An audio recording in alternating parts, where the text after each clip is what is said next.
Namaste. A very happy evening to all my dear students, teachers, and the school administrative department. We welcome you all to our Vidya Shakti science session. My name is Ashmita Malnad. Dear student, quickly let us get into the topic. So we are doing structure of the atom. So in this particular chapter, we learnt about the atom, isn't it? Atom ಒಳಗಡೆ ಇರುವಂತಹ nucleus ಬಗ್ಗೆ ಕಲ್ತ್ವಿ. Nucleus ನ ಯಾರು ಸಂಶೋಧಿಸಿದ್ರು? Protons, electrons, neutrons and ಎಕ್ಸ್ಪೆರಿಮೆಂಟ್ಗಳು, ಇದ್ರ ಬಗ್ಗೆ ಎಲ್ಲ ಕಲ್ತ್ವಿ ಅಲ್ವಾ? So in the last session I was discussing about valency. ವ್ಯಾಲೆನ್ಸಿಗೂ ಮುಂಚೆ we had learned and understood about Bohr's model of an atom with 3 shell ಇರುವಂತಹ ಆಟಮ್ ಬಗ್ಗೆ ನಾವು ಡಿಸ್ಕಸ್ ಮಾಡಿದ್ವಿ. ಸೊ ಏನ್ ಡಿಸ್ಕಸ್ ಮಾಡಿದ್ವಿ ನೆನ್ಪಿದೆಯಾ ಯಾರಿಗಾದ್ರೂ? ಫಸ್ಟ್ ಒಂದು ಆಟಮ್ ಹೀಗಿದ್ದಾಗ ಅದರಲ್ಲಿ ನ್ಯೂಕ್ಲಿಯಸ್ ಪಾರ್ಟ್ ಹೀಗಿರುತ್ತೆ. ಅದರ ಸುತ್ತ you can see this orbit.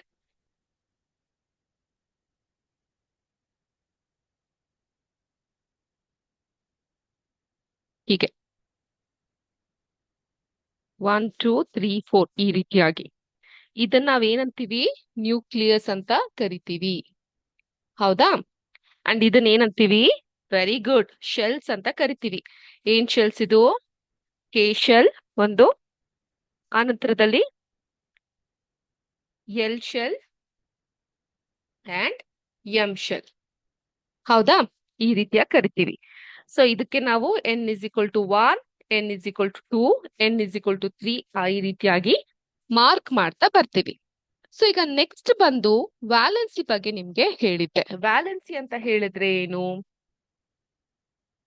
Another shell, sorry, N shell. K L M and N is equal to 4 ಈ ರೀತಿಯಾಗಿ ಇರುತ್ತೆ. ಹೌದಾ? ನೆಕ್ಸ್ಟ್ ವ್ಯಾಲೆನ್ಸಿ ಬಗ್ಗೆ ನಾನು ಹೇಳಿದ್ದೆ. ವ್ಯಾಲೆನ್ಸಿ ಬಗ್ಗೆ ನಿಮ್ಗೆಲ್ಲರಿಗೂ ಗೊತ್ತಿದ್ಯಾ? ಸೊ ವ್ಯಾಲೆನ್ಸಿ ಅಂತ ಹೇಳಿದ್ರೆ ಏನು? ಏನು ವ್ಯಾಲೆನ್ಸಿ ಅಂತ ಹೇಳಿದ್ರೆ?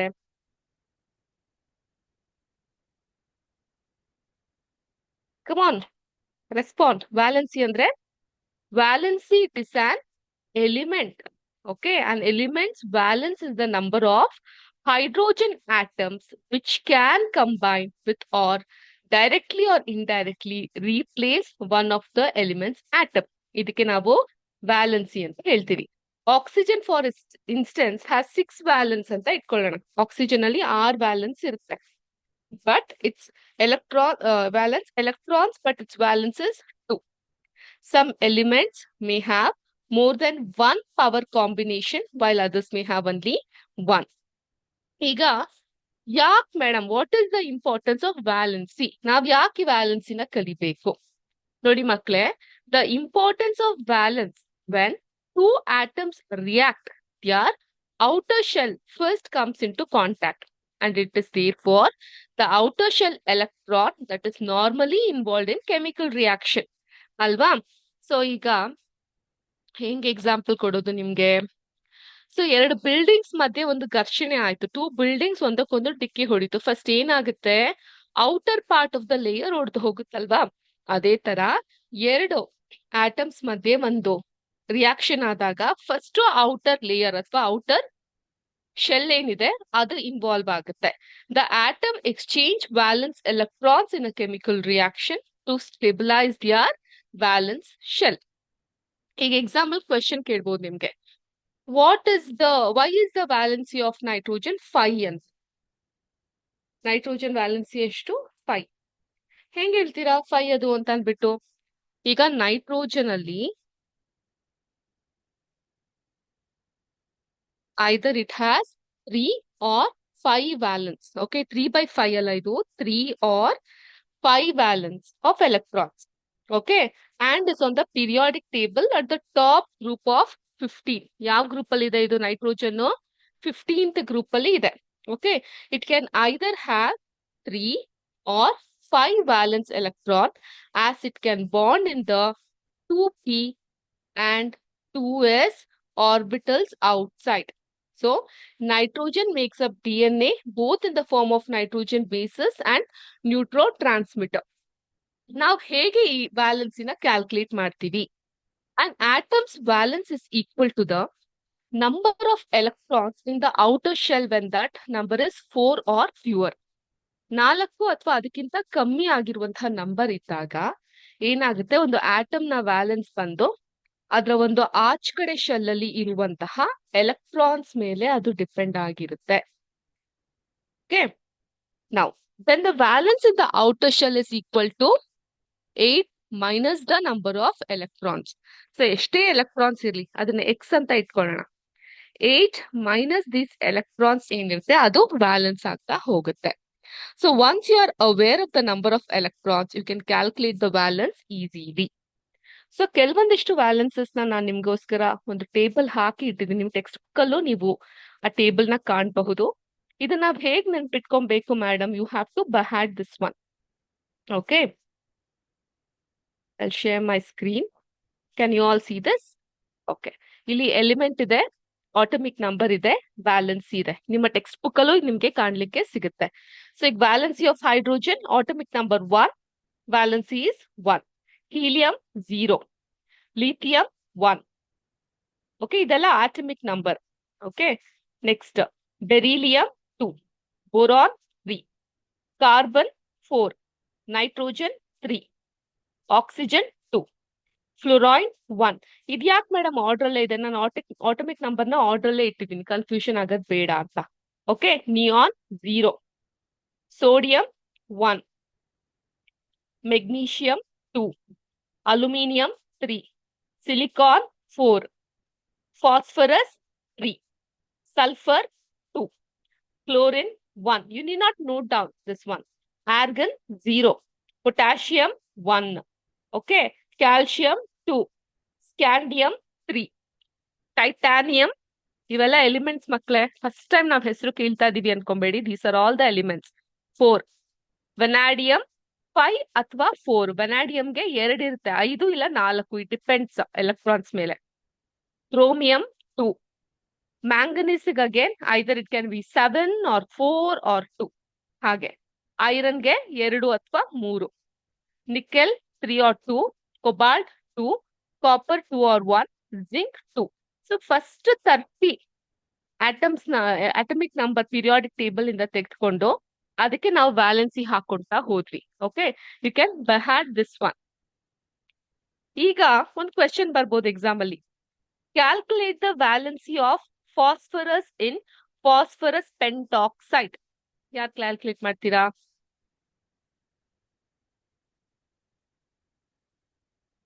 ಸೊ ಏನ್ ಹೇಳ್ತೀರಾ? ನಾನೇ ಬರೀಲ್ಲ ಆನ್ಸರ್ ಇಲ್ಲಿ. ಇದನ್ ಬೇಕಾದ್ರೆ ನೋಟ್ ಮಾಡ್ಕೊಳ್ಳಿ. First of all phosphorus pentoxide ಅಲ್ಲಿ I'll stop sharing now. Good evening for all those who join now. We're talking about valency calculation ಬಗ್ಗೆ ನೋಡ್ತಾ ಇದ್ದೀವಿ. ಈಗ ವ್ಯಾಲೆನ್ಸಿ ಫಾಸ್ಫರಸ್ ಪೆಂಟಾಕ್ಸೈಡ್ ಅಲ್ಲಿ ಏನಾಗುತ್ತೆ, ಈ ಫಾಸ್ಫರಸ್ ಪೆಂಟಾಕ್ಸೈಡ್ ಏನಿದೆ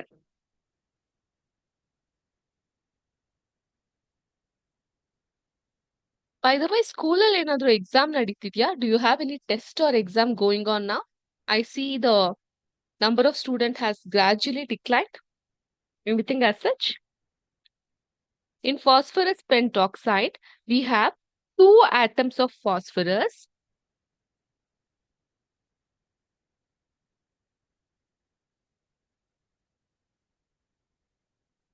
Okay, and they have combined with 5 atoms of oxygen.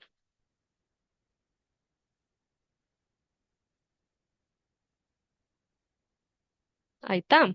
So ಅದರಿಂದ valency unit ಏನಾಗುತ್ತೆ? ನಾವ್ ಇದೆರಡನ್ನ ಏನ್ ಮಾಡ್ತೀವಿ? 2 atoms of phosphorus into 5 atoms of oxygen gives you the valency of 10 valency units. 10 valency units ನ ಕೊಡುತ್ತೆ. So therefore 1 atom of phosphorus ಅಲ್ಲಿ 1 atom, can you all see ಇದನ್ನ? Board ಕಾಣುತ್ತಲ್ಲ? Okay. 1 atom of phosphorus ಅಲ್ಲಿ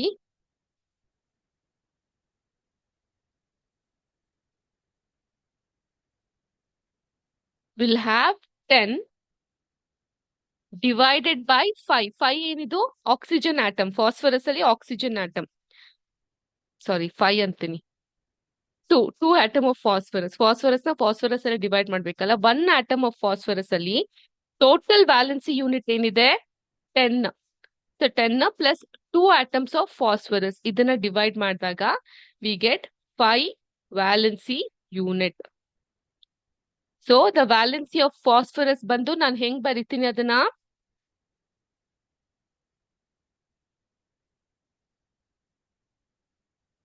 phosphorus pentoxide ಹೆಂಗಿರುತ್ತೆ, phosphorus pentoxide ಈ ರೀತಿಯಾಗಿರುತ್ತೆ, is equal to 5 valency unit. ಅರ್ಥ ಆಯ್ತಾ? ಫಾಸ್ಫರಸ್ ಪೆಂಟಾಕ್ಸೈಡ್ ಹೆಂಗ್ ಬರೀತೀರಾ, ಫಾಸ್ಫರಸ್ 2 ಪೆಂಟಾಕ್ಸೈಡ್ 5. ಪೆಂಟಾಕ್ಸೈಡ್, ಆಕ್ಸೈಡ್ ಅಂದ್ರೆ. So my voice is clear children? ಇಲ್ಲೆಲ್ಲರಿಗೂ ಕ್ಲಿಯರ್ ಆಗಿ ಕೇಳಿಸ್ತಾ ಇದೆ from our end?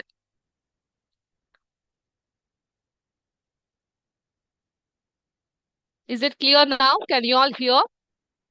Yes. So phosphorus pentoxide P2O5 ಅಂತ ಇರುತ್ತೆ. P2 ಅಂದ್ರೆ 2 atoms of phosphorus, 5 atoms of oxygen. So 2 into 5 ಎಷ್ಟಾಗುತ್ತೆ, 10 ವ್ಯಾಲೆನ್ಸಿ ಯೂನಿಟ್ ಆಗುತ್ತೆ. ಓಕೆ, ಸೊ ಇದು 10 ವ್ಯಾಲೆನ್ಸಿ ಯೂನಿಟ್ ಆದ್ರೆ 1 ಆಟಮ್ ಆಫ್ ಫಾಸ್ಫರಸ್ ಎಷ್ಟಿರುತ್ತೆ, 10 divided by oxygen, sorry divided by phosphorus. Don't get confused here. 1 atom of phosphorus, ನಾನು oxygen ಕೇಳಿದ್ರೆ 10 divided by 5 ಮಾಡ್ತಾ ಇದ್ವಿ. But ನಾನು ಇಲ್ಲಿ ಏನ್ ಕೇಳ್ತಾ ಇರೋದು, phosphorus. So 10 divided by 2 atoms of phosphorus will give you 5 valency unit. So P2O5 ಅಂದ್ರೆ phosphorus pentoxide is equal to 5 valency unit ಅಂತ ಆಗುತ್ತೆ. Please note this down.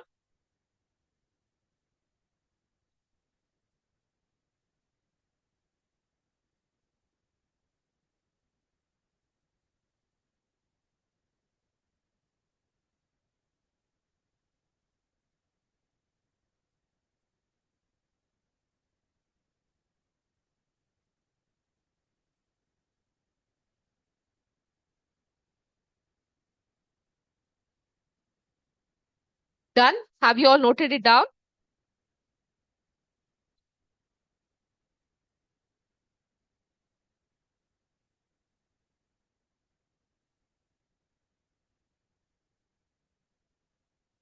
Okay, I'll repeat it again. Phosphorus pentoxide ಅಲ್ಲಿ ನಾವು ವ್ಯಾಲೆನ್ಸಿನ ಕಂಡು ಹಿಡಿಬೇಕಾಗತ್ತೆ. Okay, so phosphorus pentoxide ಏನಿದೆ P2O5 ಅಂತ ಇದೆ. ಅಂದ್ರೆ phosphorus 2 atoms, oxygen 5 atoms. For those who told please repeat ಅಂತ. ಓಕೆ, ಸೊ 2 into 5 ಎಷ್ಟಾಗುತ್ತೆ, 10 ವ್ಯಾಲೆನ್ಸಿ ಯೂನಿಟ್ ಆಗುತ್ತೆ. ಈಗ ನಾವು ಒಂದು ಆಟಮ್ ಆಫ್ ಫಾಸ್ಫರಸ್, ಇಲ್ಲಿ ಎಷ್ಟು ಆಟಮ್ ಇದೆ, 2 ಆಟಮ್ ಇದೆ ಅಲ್ವಾ. ಒಂದು ಆಟಮ್ ಆಫ್ ಫಾಸ್ಫರಸ್ ಅಲ್ಲಿ ಎಷ್ಟು ವ್ಯಾಲೆನ್ಸಿ ಯೂನಿಟ್ ಇದೆ ಕಂಡುಹಿಡಿಬೇಕು. ಸೊ ಟೋಟಲ್ ಎಷ್ಟಿದೆ ವ್ಯಾಲೆನ್ಸಿ ಇಲ್ಲಿ, 10 ವ್ಯಾಲೆನ್ಸಿ ಯೂನಿಟ್. ಇಲ್ಲಿ ಫಾಸ್ಫರಸ್ ಆಗಿರಿಂದ ಫಾಸ್ಫರಸ್ ಅಲ್ಲಿ ಆಟಮ್ಸ್ ಎಷ್ಟಿದೆ, 2 atoms of phosphorus. So 10 divided by 2 is equal to 5 valency unit. So P2O5 ಅಲ್ಲಿ ಆಲ್ ಟೋಟಲ್ ಆಗಿ ನಮ್ಗೆ 5 ವ್ಯಾಲೆನ್ಸಿ ಯೂನಿಟ್ ಕಾಣ್ಲಿಕ್ಕೆ ಸಿಗುತ್ತೆ. Clear with this?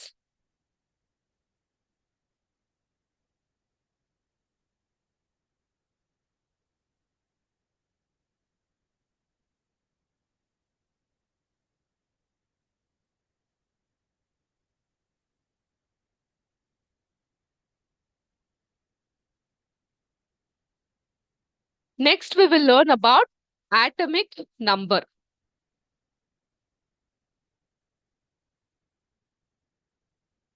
ನಮ್ಗೆ ಗೊತ್ತಿದೆ protons are present in the nucleus of an atom, ಅಲ್ವಾ? So it is the number of protons of an atom which determines its atomic number. So atomic number ಯಾವ್ದು determine ಮಾಡುತ್ತೆ, protons determine ಮಾಡುತ್ತೆ. Protons which is present in the nucleus of the atom decides the atomic number. So it is denoted by the symbol Z. Confuse ಆಗಬೇಡಿ, protons symbol P ಆಗಿರುತ್ತೆ, ಆದ್ರೆ atomic number symbol Z. Z ಅಥವಾ Z, both are one and the same. Okay, ನಾವೆಲ್ಲ ಸ್ಕೂಲಲ್ಲಿ ಓದ್ತಿರ್ಬೇಕಾದ್ರೆ ABCD Z ಇತ್ತು. ಈಗಿನ ಮಕ್ಕಳಿಗೆ ಅದು Z ಆಗಿದೆ. ಸೊ ಆಲ್ ಆಟಮ್ಸ್ ನೀವು ಓದ್ತಿದ್ದಾಗ ಏನಿತ್ತು, Z ಇತ್ತಾ Z ಇತ್ತಾ?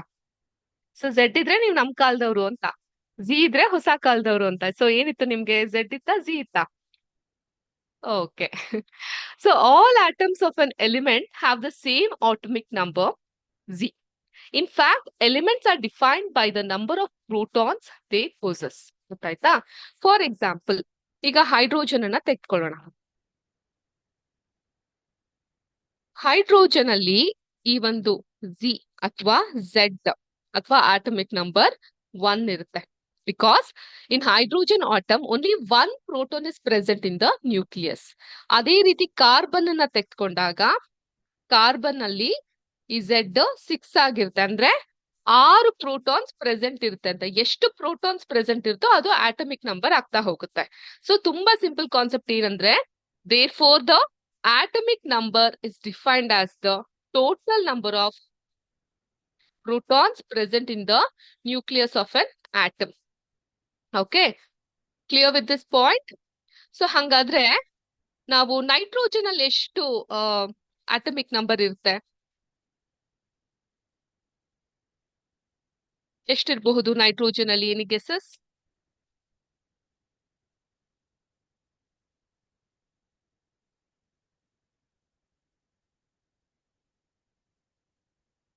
Mundaje school.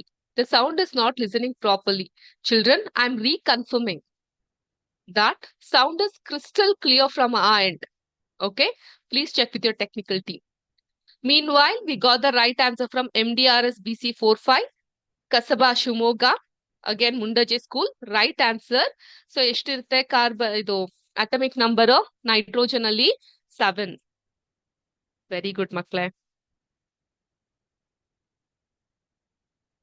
ಆಕ್ಸಿಜನ್ ಅಲ್ಲಿ ನಾನು ಕೇಳ್ತೀರಿ, ಇಷ್ಟು ಈಸಿಯಾಗಿ ಕೇಳಿದ್ರೆ ಹೇಗೆ? ಆಕ್ಸಿಜನ್ ಅಲ್ಲಿ ಆಬ್ವಿಯಸ್ಲಿ ನೈಟ್ರೋಜನ್ ಅಲ್ಲಿ 7 ಇದ್ರೆ ನೈಟ್ರೋಜನ್ ನೆಕ್ಸ್ಟ್ ಆಕ್ಸಿಜನ್ ಇರುತ್ತಾ ಆಟಮಿಕ್ ನಂಬರ್, ಅದು 8 ಆಗಿರುತ್ತೆ ಅಲ್ವಾ? ಸರಿ, ಹಂಗಾದ್ರೆ ಒಂದು ಕಷ್ಟದ ಕೇಳ್ಬಿಡೋಣ ನಿಮ್ಗೆ. ಪೊಟ್ಯಾಷಿಯಂ ಅಲ್ಲಿ ಎಷ್ಟಿರುತ್ತೆ ಹೇಳಿ ನೋಡೋಣ.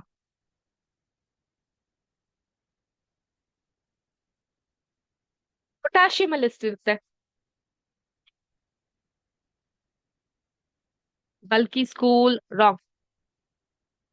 Any other answer? Very good, Mansoor school. It is 19. Potassium ಅಲ್ಲಿ potassium symbol ಏನು? K ಅಲ್ವಾ? ಸೊ ಪೊಟ್ಯಾಷಿಯಂ ಅಲ್ಲಿ 19 ಇರುತ್ತೆ. ಮೇಡಮ್ ಹೆಂಗ್ ಮೇಡಮ್ ಹೇಳ್ತಾ ಇದ್ದೀರಾ? ನಾವ್ ಹೆಂಗಿದ್ನ ಕಂಡು ಹಿಡಿಯೋದು? ನಾನು ಆಗ್ಲೇ ನಿಮ್ಗೊಂದು ಸ್ಕ್ರೀನ್ ಶೇರ್ ಮಾಡಿದೆ, ನೋಡಿದ್ರಾ? ಅದ್ಮೇಲೆ ಏನಿತ್ತು heading? Atomic number. So atomic number ಅಂದ್ರೆ ಪ್ರೋಟಾನ್, ಒಟ್ಟು ಟೋಟಲ್ ಪ್ರೋಟಾನ್ ಎಷ್ಟಿರುತ್ತೆ ಆ ಆಟಮ್ ಅಲ್ಲಿ ಅಂತ. ಸೊ ಅದು ಆಟಮಿಕ್ ನಂಬರ್. ಸೊ ಈಗ ಬೋರೋನ್ ಅಲ್ಲಿ 5 ಪ್ರೋಟಾನ್ಸ್ ಇದೆ. So that would be the atomic number. So ಅದೇ ರೀತಿ ಸಲ್ಫರ್ ಅಲ್ಲಿ 16. ಓಕೆ, ಈ ರೀತಿಯಾಗಿ ನೀವು ಆಟಮಿಕ್ ನಂಬರ್ ನ ಕಂಡು ಹಿಡಿಯಬಹುದು. Clear with this topic? Next topic, next ನಾವು ಕಲಿಯೋಣ ಮಾಸ್ ನಂಬರ್ ಬಗ್ಗೆ. ಓಕೆ, ಈಗ ಆಟಮ್ ಆಯ್ತು. ಆಟಮ್ ಸಿಕ್ಕಾಪಟ್ಟೆ ಕ್ಲಾಸ್ ಅಲ್ವಾ, ತುಂಬಾ ಈಸಿಯಾಗಿ ಗೊತ್ತಾಯ್ತು ನಮ್ಗೆ ಹೇಗ್ ಕಂಡು ಹಿಡಿಯೋದು ಅಂತ. ಈಗ ಮಾಸ್ ನಂಬರ್ ಬಗ್ಗೆ ತಿಳ್ಕೊಂತ ಹೋಗೋಣ.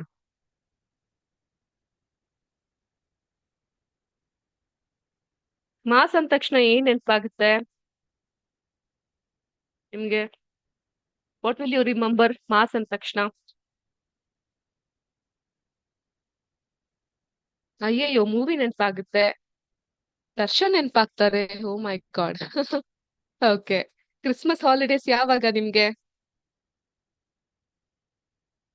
I don't reply in message, Mundaje school. If you're not listening to the sound, that means to say your technical team has to work on it, because the voice is very clear from our end and all other students can listen. Thank you.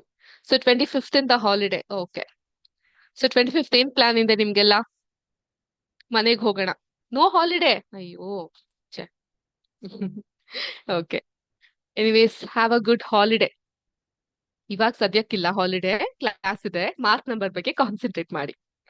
So after studying the properties of subatomic particles of an atom, we can conclude that mass of an atom is practically due to protons and neutrons alone. ಏಕಾಂಗಿಯಾಗಿ protons ಗಳು ಮತ್ತೆ neutrons ಗಳು ಇದ್ದಾಗ, so ಅದನ್ನ ನಾವೇನಂತ ಕರಿತೀವಿ? And ಅಂತ ಹಾಕ್ತೀನಿ, ಮೈನಸ್ ಅನ್ಕೊಂಡ್ಬಿಟ್ಬೇಡಿ. ಓಕೆ, ಪ್ರೋಟಾನ್ಸ್ ಅಂಡ್ ನ್ಯೂಟ್ರಾನ್ಸ್ ಗಳು ಏಕಾಂಗಿಯಾಗಿದ್ದಾಗ ಮಾಸ್ ನಂಬರ್ ಅನ್ಕೊಂಡ್ ಬರ್ತೀವಿ. Okay, these are present in the nucleus of an atom. Hence, protons and neutrons are also called as nucleus. ಈಗ ಆಡ್ ಮಾಡ್ತೀನಿ ನಾನು. Protons and neutrons are called as nucleons. ಹೊಸ ನಾಮಕರಣ ಇವೆರಡಕ್ಕೆ ಅಲ್ವಾ? ಇದನ್ನ ಅಣ್ಣ ತಮ್ಮ ಅಂತ ಅನ್ಕೊಳ್ಳಿ. ಸೊ ಅಣ್ಣ ತಮ್ಮನ ಏನಂತ ಹೇಳ್ತೀವಿ? ಸೋದರರು ಅಂತೀವಿ ಕನ್ನಡದಲ್ಲಿ ಅಲ್ವಾ? ಅದೇ ತರ protons and neutrons together they are called as nucleon. ಆದ್ರಿಂದ the mass of an atom reside in its nucleus. Nucleus ಅಲ್ಲಿ ಆಗ್ಲೇ ಪ್ರೋಟಾನ್ ಸಂಖ್ಯೆನೆ ಅದ್ರದ್ದು ಆಟಮಿಕ್ ನಂಬರ್ ಅಂತ ಕಲ್ತ್ವಿ. ಅದೇ ತರ the mass of an atom reside in the nucleus of an atom. ಒಂದು example ಕೊಡಿ ನೋಡೋಣ ಮೇಡಮ್. ಈಗ ಮಾಸ್ ಆಫ್ ಕಾರ್ಬನ್ ಬಂದು 12U ಅಂತ ನಾನು ಹೇಳ್ತೀನಿ. ಯು ಅಂದ್ರೆ ಏನು? Very good, atomic mass unit. So ಕಾರ್ಬನ್ದು 12U ಅಂತ ನಾನು ಹೇಳ್ತೀನಿ ಈಗ ಮಾಸ್ ನಂಬರ್. ಹೇಗೆ ಅಂತ ಹೇಳಿದ್ರೆ, ಆ ಒಂದು ಕಾರ್ಬನ್ ಅಲ್ಲಿ we have 6 protons plus 6 neutron. Together they become 12U. ಇದನ್ನ ಬರಿಬೇಕಾದ್ರೆ ಹೀಗೆ ಬರಿತೀವಿ ನಾವು. ಓಕೆ. ಸಿಮಿಲರ್ಲಿ ಅಲ್ಯೂಮಿನಿಯಂ ಬಂದು ಎಷ್ಟು? 27 ಅಂತ ನಾನು ಹೇಳ್ತೀನಿ. ಮ್ಯಾಮ್ ಫಾಸ್ಟ್ ಆಗಿ ರಬ್ ಮಾಡ್ತಾ ಇದ್ದೀರಾ, ನಾವು ನೋಟ್ ಮಾಡ್ಕೊಂಡಿಲ್ಲ ಅನ್ಬೇಡಿ. ಟೆಕ್ಸ್ಟ್ ಬುಕ್ ಅಲ್ಲಿ ಇದು ಅವೈಲಬಲ್ ಇದೆ ಮಕ್ಕಳೇ. ಓಕೆ. ಅಲ್ಯೂಮಿನಿಯಂ.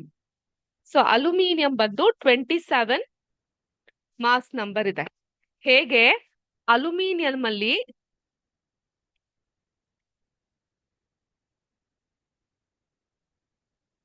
ನಾನು ಈ ಸ್ಕ್ರೀನ್ ನ ಶೇರ್ ಮಾಡ್ತೀನಿ. ಅಲ್ಯೂಮಿನಿಯಂ ಅಲ್ಲಿ ಆಟಮಿಕ್ ನಂಬರ್ ಅಂದ್ರೆ ಪ್ರೋಟಾನ್ಸ್ ಎಷ್ಟಿರುತ್ತೆ? ಆಟಮಿಕ್ ನಂಬರ್ 1 ಕಲ್ತ್ಬಿಟ್ರೆ ಪ್ರೋಟಾನ್ಸ್ ನಮ್ಗೆ ಸಿಕ್ಬಿಡುತ್ತಲ್ಲ. ಎಷ್ಟಿದೆ? 13 ಪ್ರೋಟಾನ್ಸ್ ಇದೆ. ಸೊ ಪ್ರೋಟಾನ್ಸ್ 13 ಇದ್ರೆ ಎಲೆಕ್ಟ್ರಾನ್ಸ್ ನ್ಯೂಟ್ರಾನ್ಸ್ ಎಷ್ಟಿರುತ್ತೆ? 27 ಮೈನಸ್ 13, 7 ಅಲ್ಲಿ 3 ಹೋದ್ರೆ 4, 2 ಅಲ್ಲಿ 1 ಹೋದ್ರೆ 14, 1. ಸೊ ಅಲ್ವಾ? 13 ಪ್ರೋಟಾನ್ಸ್, 14 neutrons together ಸೇರಿ ಎಷ್ಟಾಗುತ್ತೆ? 27 is the mass number. So the mass number is defined as the sum of the total number of protons and neutrons present in the nucleus of an atom, and it is denoted by symbol A. Okay.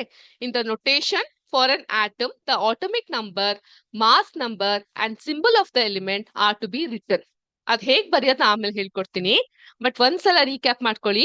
Atomic number ಅಂದ್ರೆ atomic number total number of protons. Nucleus ಅಲ್ಲಿ ಎಷ್ಟು protons ಇರುತ್ತೋ ಅದನ್ನ atomic number ಅಂತ ಕರಿತೀವಿ. Atomic number ನ ನಾವು Z ಅನ್ನೋ ಸಿಂಬಲ್ ಅಲ್ಲಿ ಕರಿತೀವಿ. ಮಾಸ್ ನಂಬರ್ ಅಂದ್ರೆ ಈ atomic number plus neutrons. Atomic number ಇಲ್ಲಿ ಬಂದು ಏನಿರುತ್ತೆ? Protons plus neutrons. ನಿಮ್ಗೆ ಮಾಸ್ ನಂಬರ್ ಸಿಗುತ್ತೆ, ಅದನ್ನ A ಅಂತ ಕರಿತೀವಿ. ಈಗ ಇದನ್ನ ಬರಿಬೇಕಾದ್ರೆ ಹೇಗ್ ಬರೀತೀರಾ? ಮಾಸ್ ನಂಬರ್ ಬಂದು ಸಿಂಬಲ್ ಆಫ್ ದ ಎಲಿಮೆಂಟ್ ಬರೀತೀರಾ. ಆಟಮಿಕ್ ನಂಬರ್ ಬಂದು ಟೋಟಲ್ ಎಷ್ಟಿದೆ ಅನ್ನೋದನ್ನ ಬರ್ಕೊಂಡು ಹೋಗ್ತೀರಾ. ಅದು ನೊಟೇಶನ್ ಅಲ್ಲಿ atomic number, mass number and symbol of the element are to be written. Textbook open ಮಾಡಿದಾಗ you can find how they have written it ಅಂತ. ಮಾಸ್ ನಂಬರ್ ಅಲ್ಲಿ ಸಿಂಬಲ್ ಆಫ್ ದ ಎಲಿಮೆಂಟ್ ಏನಿರುತ್ತೆ ಮತ್ತೆ atomic number ಏನಿರುತ್ತೆ ಅದನ್ನ ನೀವು ಬರ್ಕೊಂತ ಹೋಗ್ತೀರಾ. Clear with this? ಇಲ್ಲ, ಎಕ್ಸ್ಪ್ಲೇನ್ ಮಾಡಿ. ಓಕೆ. ನಾನೀಗ ಟೋಟಲ್ ಆಟಮಿಕ್ ನಂಬರ್ ಹೆಂಗೆ ಅಂತ ಹೇಳಿದ್ದೆ? ಏನ್ ಸಿಂಬಲ್ ಅಂದಿದ್ದೆ? A ಅಲ್ವಾ? ಮಾಸ್ ನಂಬರ್ ಏನ್ ಸಿಂಬಲ್ ಅಂತ ಹೇಳಿದ್ದೆ? Z ಅಲ್ವಾ? ಸೊ ಇದ್ರ ಮಧ್ಯೆ ಏನ್ ಬರೀತೀರಾ ನೀವು? ಆ ಒಂದು ಎಲಿಮೆಂಟ್ ಏನಿದೆ ಅದನ್ನ ಬರ್ಕೊಂಡು ಹೋಗ್ತೀರಾ. ಫಾರ್ ಎಕ್ಸಾಂಪಲ್ ನೈಟ್ರೋಜನ್ ಆ ಎಲಿಮೆಂಟ್ ಅಪ್ಪ. ಸೊ ನೈಟ್ರೋಜನ್ ಇಲ್ಲಿ ಬರ್ತೆ ಕಾಣುತ್ತಾ ನಿಮ್ಗೆ? ಕಾಣುತ್ತೆ ಚೆನ್ನಾಗೆ. ನೈಟ್ರೋಜನ್ ಆಟಮಿಕ್ ನಂಬರ್ ಏನಿರುತ್ತೆ ಮಕ್ಕಳ? ಸೊ ಹೇಳಿ, ನೈಟ್ರೋಜನ್ ಆಟಮಿಕ್ ನಂಬರ್ ಏನಿರುತ್ತೆ? ವೆರಿ ಗುಡ್ 7 ಇರುತ್ತೆ ಆಟಮಿಕ್ ನಂಬರ್. ಹೌದಾ? ನೈಟ್ರೋಜನ್ ಆಟಮಿಕ್ ನಂಬರ್ 7 ಇರುತ್ತೆ. ಆಮೇಲೆ ಅದ್ರದ್ದು ಟೋಟಲ್ 7 ಇದ್ರೆ ನೈಟ್ರೋಜನ್ ಅಲ್ಲಿ ನಿಮ್ಗೆ ಗೊತ್ತಿದೆ ಪ್ರೋಟಾನ್ಸ್ ಮತ್ತೆ ಎಲೆಕ್ಟ್ರಾನ್ಸ್ ಎರಡು ಈಕ್ವಲ್ ಆಗಿರುತ್ತೆ. ಸಾರಿ, ಎಲೆಕ್ಟ್ರಾನ್ಸ್ ಅಂತ ಯಾಕೆ ಹೇಳ್ತಾ ಇದ್ದೀನಿ? ನ್ಯೂಟ್ರಾನ್ಸ್. ಸೊ ಪ್ರೋಟಾನ್ 7 ಇದ್ರೆ ನ್ಯೂಟ್ರಾನ್ ಸಹ 7 ಇರುತ್ತೆ. 7 + 7 14. ಸೊ ಈ ರೀತಿಯಾಗಿ ನೀವು ಬರಿತೀರಿ. Clear with this?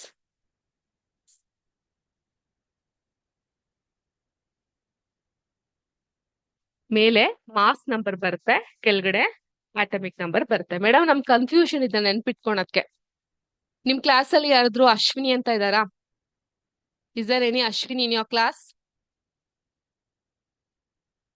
No. Is there any Ashok in your class? Ashok ಅಥವಾ ಅಶ್ವಿನಿ ಅವ್ರನ್ನ ಮಾಸ್ ಅಂತ ಅನ್ಕೊಳ್ಳಿ ನೀವು. So mass. ಓಕೆ. ಝೆಡ್ ಬಂದು ಲಾಸ್ಟ್ ಅಲ್ಲಿ ಇರುತ್ತೆ, ಪಾಪ ಯಾವಾಗ್ಲೂ ಲಾಸ್ಟ್ ಅಲ್ಲಿ ಇರುತ್ತೆ. ಸೊ ಇದನ್ನ ಆಟಮಿಕ್ ನಂಬರ್ ಅಂತ ಇಟ್ಕೊಳ್ಳಿ. Okay well. ಸೊ ಈ ರೀತಿಯಾಗಿ ನೀವು ಇದನ್ನ ಬರಿತೀರಾ. Understood? Understood with these points? Clear ಆಯ್ತಾ? ಯಾರಿಗಾದ್ರೂ ಏನಾದ್ರು ಡೌಟ್ ಇದೆಯಾ? ನಾವ್ ಅಶ್ವಿನಿ ಇಲ್ಲ, ಪರವಾಗಿಲ್ಲ. ಅಶೋಕ್ ಅನ್ಕೊಳ್ಳಿ. ಅಶೋಕು ಇಲ್ಲ, ಪರವಾಗಿಲ್ಲ. ಬೇರೆ ಯಾರ್ದು ಎ ಹೆಸರಿನವರು ಅನ್ಕೊಳ್ಳಿ. ಸೊ ಎ ಪೀಪಲ್ ಸಿಕ್ಕಾಪಟ್ಟೆ ಮಾಸ್. ಓ ನನ್ನ ಹೆಸರು ಅಶ್ವಿತಾ. ಓಕೆ, ನಾನು ಸಹ ಮಾಸ್. ಆಕಾಶ್ ಸಹ ಮಾಸ್. ಓಕೆ. ಸೊ ಎ ಬಂದು ಮಾಸ್ ನಂಬರ್, ಝೆಡ್ ಬಂದು atomic number. So mass number ಇಲ್ಲಿ, ಅಟಮಿಕ್ ನಂಬರ್ ಇಲ್ಲಿ, ಎಲಿಮೆಂಟ್ ಇಲ್ಲಿ. ಈ ರೀತಿಯಾಗಿ ನೀವು ಬರಿತೀರಾ. Okay Arun, Amrita. Okay super. ನಾವ್ ವಿಲ್ ಸ್ಟಾಪ್ ಇಟ್ ಹಿಯರ್. ನಮ್ಮ ಅಶ್ವಿನಿ ಇದ್ದಾಳೆ. Okay, hi Ashwini. ನೀವು ತುಂಬಾ ಮಾಸ್ ಅಂತೆ, ಹೌದಾ? ವೆಲ್, ಈಗ ಅಟಮಿಕ್ ನಂಬರ್ ಕಲ್ತಾಯ್ತು, ಮಾಸ್ ನಂಬರ್ ಕಲ್ತಾಯ್ತು. Next very important topic isotopes ಅಂತ ಇದೆ. ಓಕೆ.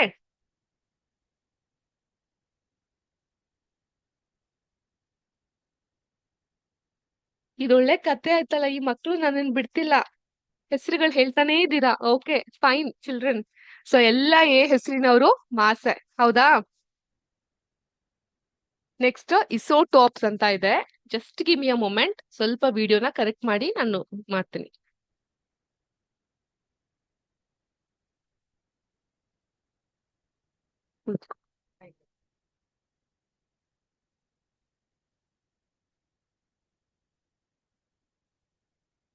So thank you. ಯಾಕೆ ನಾನು ಇನ್ನೂ ಮುಗಿಸಿಲ್ಲ.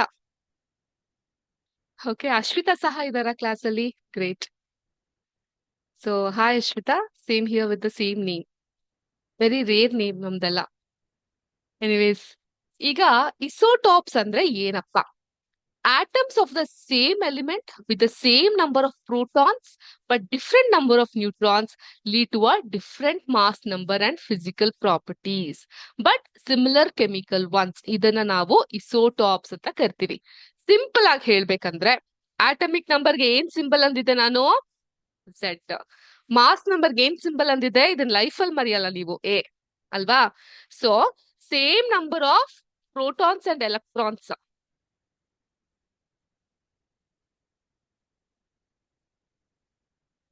Protons and electrons same number ಇರುತ್ತೆ, but different number of neutrons.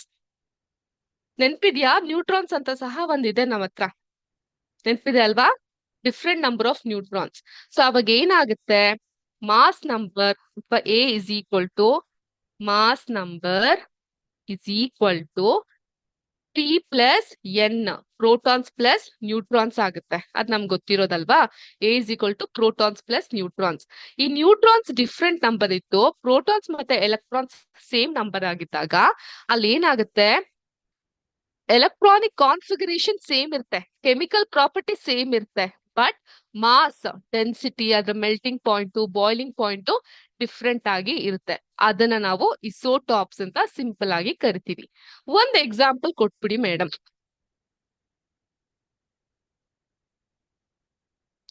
Carbon. Carbon ಏನು? 12. ಸೊ 12 ಹೇಗಾಗುತ್ತೆ? 6 ಪ್ರೋಟಾನ್ಸ್ ಪ್ಲಸ್ 6 ನ್ಯೂಟ್ರಾನ್ಸ್ ಇದ್ದಾಗ 12 ಆಗುತ್ತೆ. ಓಕೆ. ಅದೇ ಕಾರ್ಬನ್ 14 ಸಹ ಆಗುತ್ತೆ. ಸೊ ಯಾವಾಗ ಅದು 14 ಆಗುತ್ತೆ? 6 ಪ್ರೋಟಾನ್ಸ್ ಪ್ಲಸ್ 8 ನ್ಯೂಟ್ರಾನ್ಸ್. ಇಲ್ಲಿ 8 ನ್ಯೂಟ್ರಾನ್ಸ್ ಯಾವಾಗ ಆಗುತ್ತೆ ಅಂದ್ರೆ ರೇಡಿಯೋ ಆಕ್ಟಿವ್ ಇದ್ದಾಗ ಅದು 8 ನ್ಯೂಟ್ರಾನ್ಸ್ ಆಗ್ತಾ ಹೋಗುತ್ತೆ. ಅದೇ ರೀತಿ ಹೈಡ್ರೋಜನ್. ಹೈಡ್ರೋಜನ್ ಅಲ್ಲೂ ಕೂಡ ವೇರಿಯಸ್ ಮಟೀರಿಯಲ್ ಗಳನ್ನ ನಾವು ಕಾಣ್ತಾ ಹೋಗಬಹುದು. ಸೊ ನಾವೇನ್ ಮಾಡೋಣ, ನೆಕ್ಸ್ಟ್ ಕ್ಲಾಸ್ ನಲ್ಲಿ will solve some of the questions so that you will have a better understanding of this isotopes. Okay, isotopes ಒಂದು ಮುಗಿದ ತಕ್ಷಣ ಈ ಚಾಪ್ಟರ್ಗೆ ಕೈ ಮುಗಿದ್ರೆ ಆಗೋಯ್ತು ಈ chapter. How was today's class? Was it engaging? Did you all understand? Yes? Thank you. Thank you for all your response. Have a good rest of the day. We shall meet in the next session. Thank you so much for your responses.